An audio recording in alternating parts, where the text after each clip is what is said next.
जी, अब third question करते हैं। जैसे कि मैंने आपको पहले ही कहा था, डिलीट वाला हमने किया था, उसी के जैसा है, बट यहां पर मैं आपको एक बहुत बहुत इंपॉर्टेंट चीज बताने वाला हूं। और ये वाला पैटर्न सबसे सबसे इंपॉर्टेंट है, क्योंकि अब ये वाला पैटर्न मोस्ट ट्रेंडिंग में है। ट्रेंडिंग डील नो, तो ये वाला टॉपिक जो है, ऐसे क्वेश्चन जो है मोस्ट ट्रेंडिंग में है, तो इस वाले की प्रैक्टिस पक्का करना। अब कोई अचानक से इस वीडियो पे या इस टाइम फ्रेम पर आ चुका है, आगे आगे करके मूव फॉरवर्ड, तो मेक श्योर पहले के उसे कॉन्सेप्ट क्लियर हो। अदरवाइज वो सॉल्यूशन तो मिल जाएगा उसे, लेकिन उसे समझ नहीं आएगा क्या हो रहा है क्या नहीं। सॉल्यूशन तो मैं भी लिखूंगा ही, राइट, और लिखूंगा भी नहीं, सिर्फ चेंजेस बताऊंगा आपको कहां है कहां नहीं। हमारी वही टेक्निक, अगर और सिर्फ अभी कंटिन्यू मेरे साथ ही बने हुए हो और कंटिन्यू मेरे साथ ही चल रहे हो, दोबारा से नोट कर लो ये वाला क्वेश्चन कहां पे, नोटबुक में। उसके बाद क्या करेंगे, कट, ऊपर लाइन लिखेंगे कट, ताकि हमें पता चल पाए क्या चेंजेस कहां करने हैं। तो चलो स्टार्ट करते हैं। 2025, हाँ जी, आ गया प्रीवियस ईयर पे, यस। 2025 में क्वेश्चन नंबर 35 देख लो, पोज करके देख लो या वैसे देख लो।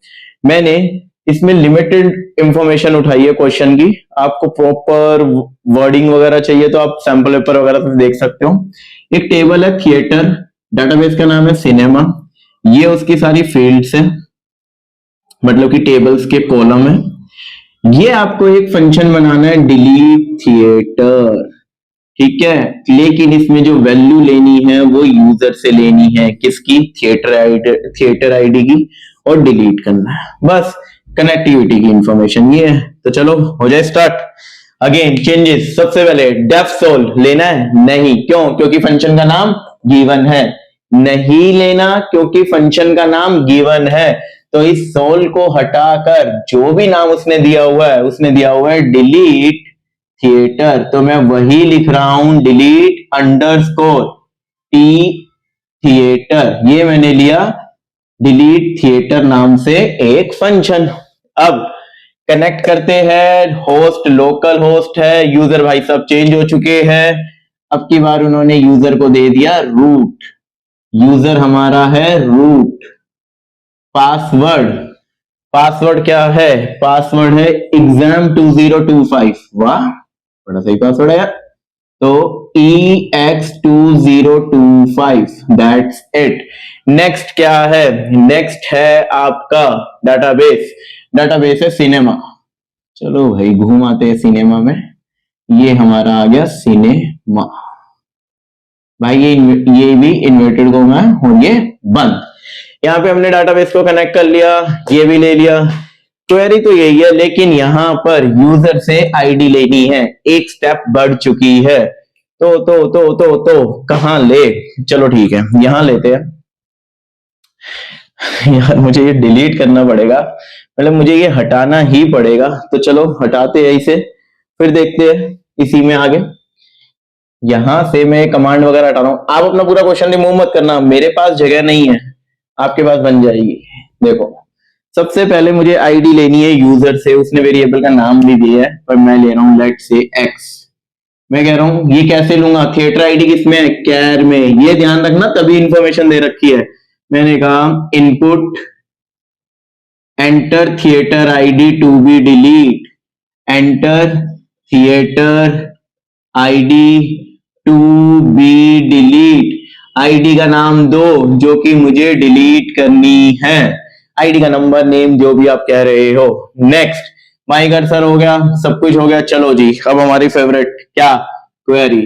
अब यार इसमें ना एक नई चीज सीखोगे आप क्या लिखोगे, मैं लिख रहा हूं डिलीट स्टार फ्रॉम टेबल का नाम थिएटर वेयर। अब वेयर THID, ये टेबल में कॉलम का नाम था, ये और ये सेम होना चाहिए, वेयर थिएटर आईडी। अब बहुत से बच्चे पता क्या करेंगे, इक्वल टू एक्स कर देंगे, I repeat equal to x कर देंगे, जो कि बिल्कुल बिल्कुल गलत है। तो इसे कैसे सॉर्ट आउट करेंगे हम यहां लिखेंगे ये, और इन्वर्टेड कोमा कर लेंगे बंद। मेक श्योर अगर ये वेर कैर है तो आप उसे सिंगल इन्वर्टेड कोमा भी लगाएंगे। अगर ये वेयर कैर नहीं है तो आपका सिंपल आ जाएगा। अब हम एक नई चीज यूज करने वाले हैं जिसे बोलते हैं फॉर्मेट, और फॉर्मेट के अंदर वो वेरिएबल डालोगे जिसे आप कंपेयर कर रहे हो, और वो फॉर्मेट का वेरिएबल है x. Please please take care of syntax, syntax ही इंपॉर्टेंट है। Inverted comma start, inverted comma close, ठीक है।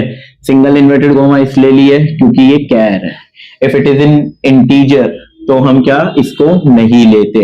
अब ये क्या करता है बेटा, ये फॉर्मेट को इसके अंदर जो भी एक्स की वैल्यू उससे कंपेयर करेगा और डिलीट नहीं करेगा। अभी क्वेरी है, अभी हमें क्या करना है याद होगा। Next step, my cursor dot execute, my cursor dot execute query, बस हो गई। प्रिंट लिखना चाहो लिख सकते हो, लिख दे। अरे यार माई डीबी डॉट कमिट भी लगा देना, कहीं भूल जाओ। अब लिख दो प्रिंट में record deleted successfully, record deleted successfully, या रिकॉर्ड डिलीटेड लिख दो बस, क्यों ज्यादा टाइम वेस्ट किया। ये यहां तक कोई भी डाउट, कैसा भी डाउट है तो बताओ कि हमें ये चीज नहीं क्लियर हुई। डिलीटेड, अब एक ऐसी कंडीशन नहीं हो सकती जो आईडी आपने डाली है वो हो ही ना, तो उसके लिए भी हम एक और कंडीशन यहां चेक कर सकते हैं। एक कंडीशन और, क्या मैं कह रहा हूं, इफ अगर my cursor dot row count greater than 0 है तो डेफिनेटली वहां आईडी थी और वो डिलीट हुई है। Print record deleted, otherwise else, वरना प्रिंट आईडी नॉट फाउंड या ID not present. It's up to you, आप क्या मैसेज देना चाहते हो। माई डीबी डॉट क्लोज, खत्म फंक्शन को कॉल कर लेना। जानता हूं दो डाउट है, एक ये फॉर्मेट अभी भी क्लियर नहीं हुआ, दूसरा ये रो काउंट कहां से आ गया। अभी बता रहा हूं सिर्फ 1 मिनट में, बट पहले अगर आपको कुछ नोट करना है या कुछ वो करना है तो आप कर लीजिए, क्योंकि मैं अब यहां से हटा रहा हूं, बट क्वेश्चन का सॉल्यूशन यही है। क्लियर, कोई डाउट? चलो अब हम देखते हैं फॉर्मेट को और रो काउंट को। अब मैं नॉर्मल एक चीज बता रहा हूं, अब मैं सब हटा रहा हूं, ठीक है। क्या चीज बताना चाहता हूं मैं आपको कुछ कॉन्सेप्ट बता रहा हूं नॉर्मल सीएसवी के, जो आपको ध्यान रखने हैं। पहला, आपको फॉर्मेट कब लेना है। आप, एक और तरीका भी है इसका, वो हम डिस्कस नहीं कर रहे, बट आपको फॉर्मेट कब लेना है, जब भी आप यूजर से वैल्यू एक्सेप्ट करवाते हो। एक्सेप्ट वैल्यू फ्रॉम यूजर, ऐसे लिख सकते हो, एक्सेप्ट वैल्यूज फ्रॉम यूजर, तब आपको ये फॉर्मेट भाई साहब चाहिए।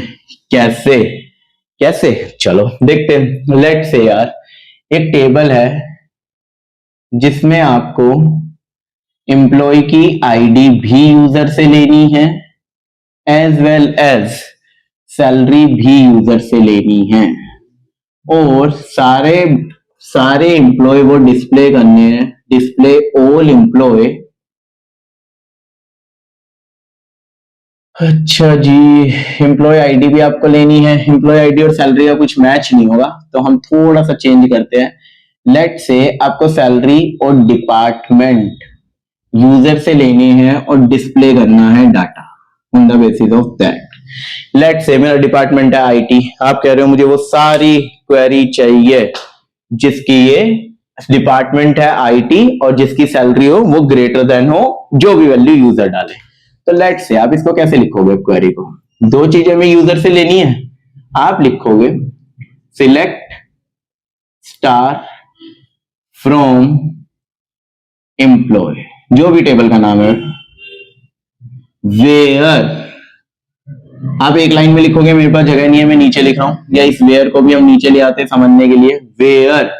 अब देखो बेटा यहां पर क्या है, डिपार्टमेंट, डिपार्टमेंट ये टेबल में पीछे होगा और यहां पर आप यूजर से वैल्यू लेने वाले हो। एंड सैलरी ये पीछे कॉलम में नाम होगा, इसे वो भी नीचे ले लेते। सैलरी ये क्योंकि ये इंटीजर में नहीं है, इंटीजर में है तो मैंने ये नहीं डाल रहा, ये आपका ये। अब दो वैल्यू ली है, लेट से अब आप लोगे फॉर्मेट के अंदर पहला पैरामीटर जो डिपार्टमेंट के लिए आपने डी यूजर से लिया हो वो, और सैलरी ये लियो, तो डी की वैल्यू यहां चली जाती है और एस की वैल्यू यहां आ जाती है। सेम कोई भी क्वेरी हो, कैसी भी क्वेरी हो, बस आपको ये ब्रेसेस का ध्यान रखना है, डाल के फॉर्मेट करके काम हो जाएगा। ये फॉर्मेट तभी लेना है जब आपको डाटा गिवन ना हो, यूजर से लेना हो, फिर वो कहीं भी हो। बस अगर दो वैल्यू है तो दो बार फॉर्मेट मत लगा देना। आई रिपीट, दो वैल्यू है तो दो बार फॉर्मेट नहीं लगेगा, फॉर्मेट के अंदर सारे पैरामीटर कॉन्टिन्यूस में डलते चले जाएंगे। ठीक है, दूसरी चीज सुना होगा, प्री बोर्ड तक तो दिए ही है, तो सर एक कॉन्सेप्ट था fetch all, fetch many, और एक बार तो ऐसा भी था fetch और fetch many। ये पता नहीं fetch all में डिफरेंस भी आ चुका है बोर्ड में। ये क्या है? ये आपके रिकॉर्ड सिलेक्ट करने में हेल्प करते हैं। fetch का मतलब होता है fetch, सॉरी यार, सो सॉरी, ये आपका fetch 1। तो आपका एक होता है fetch 1, ये सिर्फ एक रिकॉर्ड निकालेगा। दैट मीन्स अगर मैं निकाल रहा हूं माई कर्सर डॉट एग्जीक्यूट क्वेरी, इसका रिजल्ट आया आपके पास 100 रिकॉर्ड्स। तो देखो बच्चों, हम फॉर लूप लगा सकते हैं, एक for row in my cursor dot fetch many. कितने रिकॉर्ड देखना चाहते हो? इन 100 में से कितने रिकॉर्ड देखना चाहते हो? 10, 20, 30, 40। जस्ट पुट हेयर और लिख दो प्रिंट रो, खत्म। ये कॉन्सेप्ट था फेच मैनी का। अगर आप लगाते हो फेच ऑल तो आप यहां लगा दो फेच ऑल, और अब नंबर पास नहीं होंगे। तो फेच ऑल बाय डिफॉल्ट जो माई कर्सर होता है वो फेच ऑल की ही बिहेवियर को फॉलो करता है, इसलिए हमने स्टार्टिंग के क्वेश्चनों में फेच ऑल नहीं लगाया था। आप भी नहीं लगाओगे तो बिल्कुल सही है। बट क्वेश्चन इस बार थोड़ा सा ट्रिकी आ जाए या थोड़ा सा घूम जाए कि जितने भी रिकॉर्ड आ रहे हैं उसमें से उसे टॉप 5 चाहिए, मतलब पहले 5 रिकॉर्ड चाहिए, या फर्स्ट 100 मतलब 100 रिकॉर्ड्स आ रहे हैं, फर्स्ट 20 रिकॉर्ड चाहिए। तो आप लिखोगे फेच मैनी ब्रैकेट के अंदर 20, फेच ऑल सब। और अगर मैं यहां कर देता हूं फेच 1, तो आउट ऑफ दीज 100 रिकॉर्ड मुझे सिर्फ और सिर्फ एक सिंगल रिकॉर्ड मिलेगा। ये होता है fetch 1, fetch all, fetch many. इसके अलावा क्या पढ़ा भाई? इसके अलावा हमने पढ़ा कमिट। आई होप वो आपको पता चल चुका है। एक लास्ट चीज, फोर्थ, रो काउंट।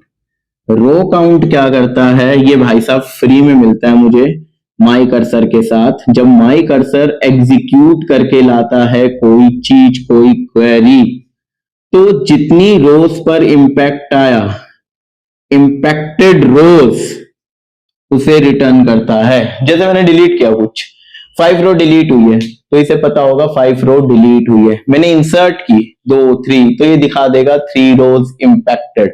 तो वो वाली चीज आपको यहां मिलेगी। तो यही वाली अप्रोच बेटा मैंने इस क्वेश्चन में लगाई थी, उसे और अच्छा और बताने के लिए कि लेट से यार जो आईडी में दे रहा हूं वो हो सकता है हो ही ना।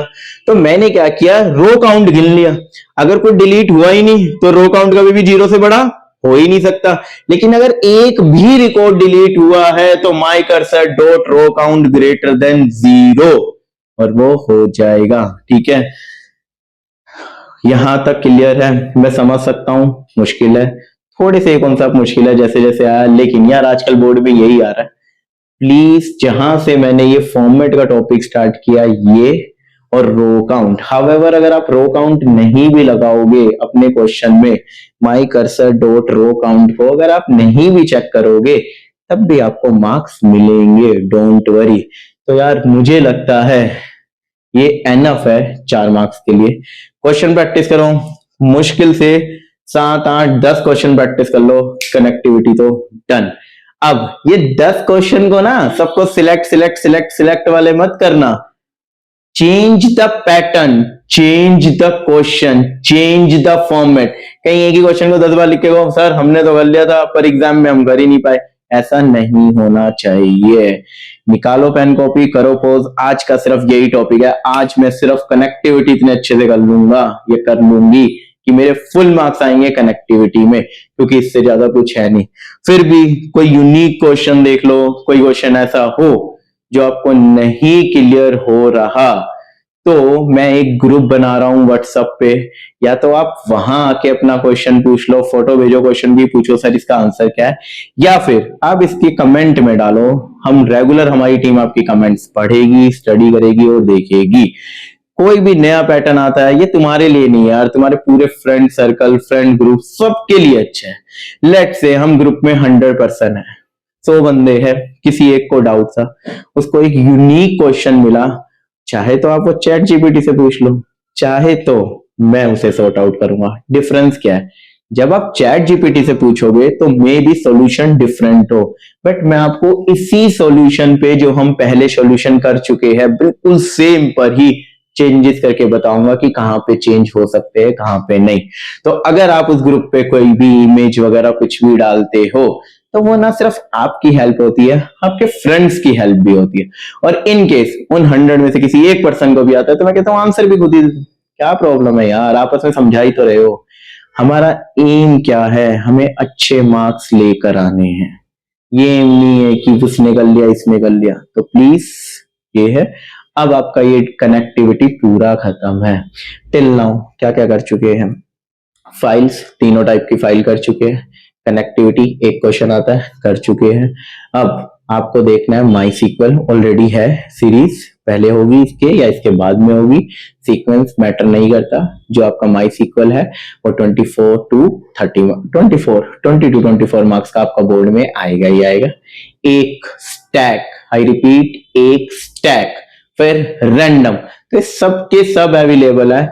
आप पर डे भी सिर्फ 1 से 2 घंटे, 1 घंटा वीडियो देखने के, कॉन्सेप्ट समझने के, और 2 घंटा प्रैक्टिस, 3 घंटे सिर्फ प्रैक्टिस कर लो, सिर्फ 3 घंटे, आपके मार्क्स बहुत बहुत अच्छे आ जाएंगे। अब तक नहीं पढ़ा इट्स ओके, बट आप पढ़ सकते हो, तो प्लीज कोई भी हरकत मत करो, ये तुम्हारे करियर का सवाल है। ओके चलो बाय, मिलते हैं फिर।